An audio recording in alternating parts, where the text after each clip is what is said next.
Assalamualaikum warahmatullahi wabarakatuh. Bismillahirrahmanirrahim. Alhamdulillahirabbil alamin. Berjumpa lagi dengan saya Suyono Memandang Indonesia. Ini adalah video pertemuan kita yang ke-16 dalam seri panduan cara membuka usaha minimarket yang kita mulai dari usaha toko kelontong kecil. Tema kali ini sangat penting, yaitu strategi penerapan harga di toko sembako. Tujuan utama dari kita menerapkan harga di toko ya. Tujuannya kita membuka usaha itu adalah laku. Toko kita ramai pembeli dan dapat untung. Maka dalam menentukan harga ada beberapa hal yang perlu diperhatikan. Kalau kita jual terlalu murah, untungnya tipis, bahkan bisa rugi ya. Tapi kalau kita jual mahal, memang untungnya agak besar, tapi pelanggannya jadi enggan beli, bahkan bisa kabur ke toko sebelah. Maka dari itu kita perlu keseimbangan ya, keseimbangan. Toko harus terlihat murah, tetapi juga tetap menghasilkan keuntungan. Tapi ingat, kita tidak bisa jual harga di bawah harga pabrik. Itu barang yang dari pabrik, dan kita tidak bisa pukul rata semua barang untungnya 10% misalnya. Itu tidak bisa kita lakukan. Jadi solusinya ya, kita bagi barang menjadi beberapa kelompok berdasarkan strateginya. Jadi pembagian strategi harga jual barang atau jasa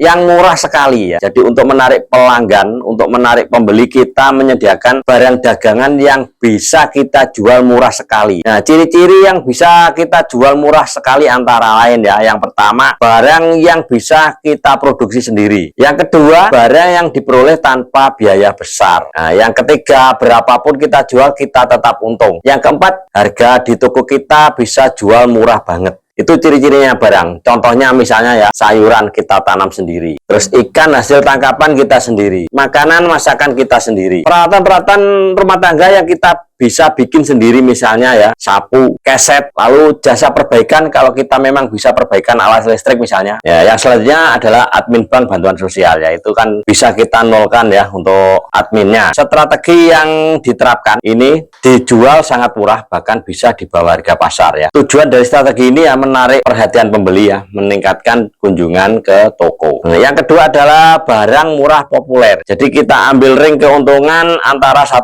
sampai 5% ya. Ciri-cirinya kita menjualnya lebih murah, barang pokok yang sering dibeli dan sangat dikenal, atau barang yang paling diingat oleh ibu-ibu. Nah, ibu-ibu itu sukanya kan nimbrung ya, paling sering itu membicarakan tentang belanjaan yang sama. Jadi antara ibu yang satu dengan ibu yang lain itu sama. Nah, misalnya membicarakan harga minyak goreng berapa, harga gula berapa, telur, beras, susu. Barang-barang populer itu kita harus jualnya agak murah ya. Jadi strateginya ya, kita cari supplier yang murah agar kita bisa jual sedikit lebih murah dari pesaing. Tujuannya kita memberikan kesan toko kita murah ya, mendorong pelanggan untuk menjadi pelanggan tetap. Strategi yang ketiga yaitu ya, kita jual murah pada barang yang paling laku. Kita ambil keuntungan antara 1% hingga 5%. Jadi kita menjualnya lebih murah daripada barang lain yang sejenisnya. Maksudnya gini ya, kita kasih murah pada barang yang paling laris atau paling laku di antara barang sejenisnya. Saya kasih contoh misalnya ya, dari semua mie instan ini, harga di pasaran kalau orang-orang jual itu harganya 3.500. Dari sekian banyak mie sedap ini contohnya ya, dari semua mie sedap, mereknya mie sedap, yang paling laku adalah mie goreng misalnya. Mie goreng ini paling laku ya. Paling laku itu bisa jadi paling populer atau paling enak ya. Untuk hanya satu barang ini nanti kita kasih diskon harga ya, misalnya kalau beli satu 3.500, kalau beli dua jadi 3.250 ya. Itu cara jualnya seperti itu. Itu contoh yang pertama. Nah, contoh yang kedua adalah dari sekian produk asapan ini ya, yang mengeluarkan asap ini, yang paling laku misalnya ini ya.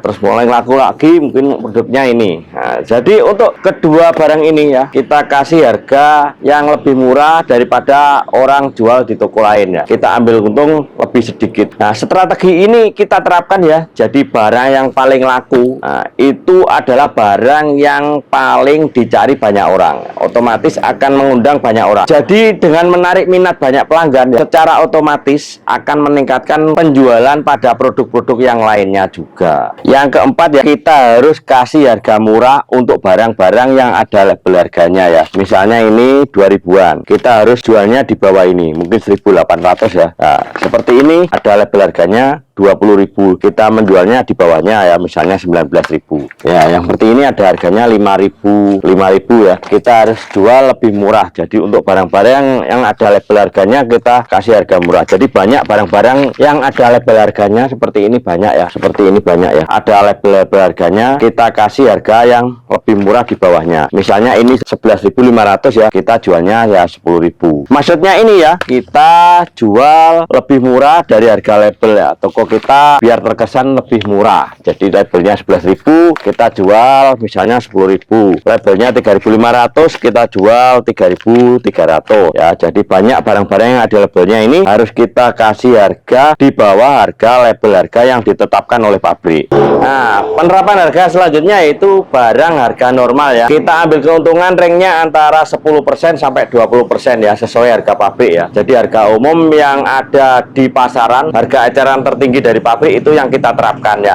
Ciri-cirinya yaitu sebagai barang pelengkap, mudah ditemukan di toko-toko lain, orang yang tidak mungkin menawar. Contohnya misalnya es krim, snack es krim, minuman ringan seperti ini orang tidak mungkin nawar ya. Jadi kayak ini harganya mungkin 3.000, itu orang sudah tidak mungkin nawar ya. Itu harga yang umum kita terapkan. Penerapan harga selanjutnya yaitu penerapan harga yang mahal ya, ambil untungnya banyak. Jadi 20% sampai 30% ya. Ciri-cirinya itu barang yang jarang ada di toko lain, adanya di toko kita ya. Terus yang kedua, kita harus beli atau belanja banyak ke kota besar. Jadi tidak bisa ngecer, belinya harus banyak.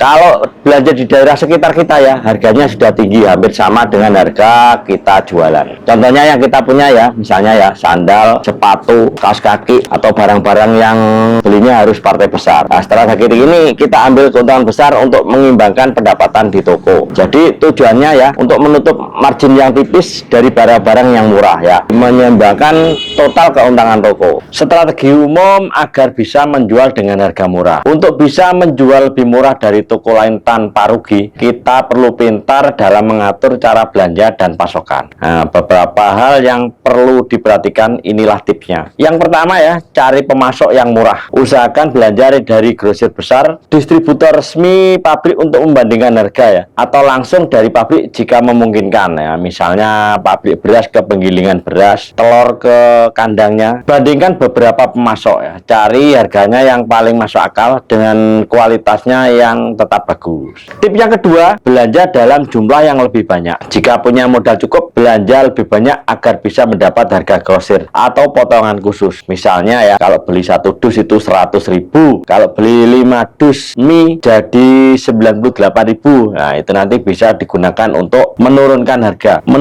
harga jual. Nah, tip yang ketiga ya, gabung belanja dengan toko lain. Jadi kalau Anda punya kenalan toko lain, bisa diajak gabung bareng untuk patungan belanja grosir bersama toko lain di sekitar, lalu bagi sesuai kebutuhan.